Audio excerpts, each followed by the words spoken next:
Toy izao indray avana ny teny zaraina zay omenantsika anio. Ampiaiky ny herin'ny fahasoavan'Andriamanitra any amin'ny jentilisa ianao olon'i Kristy.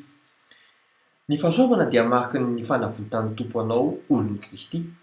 Araka voasoratra ao amin'ny Romanina toko 7:1-20 ny anaran'i Jesosy hoe nefa marinina maimaim-poana amin'ny fahasoavana izy noho ny fanavotana izay ao amin'i Kristy Jesosy. Hijorovam-bolombelona na any amin'ny jentilisa azy zany e.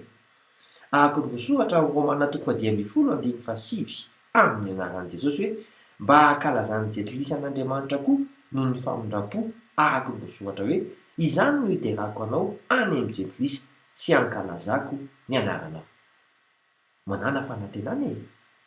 Araka ny voasoratra amin'ny Romanina toko 10:17 amin'ny anaran'i Jesosy hoe ary Andriamanitra ny fanantenana anie amenanareo amin'ny fifaliana sy ny fiadanana rehetra amin'ny fonareo mba hitombonareo amin'ny fanantenana noho ny herin'ny fanahy masina.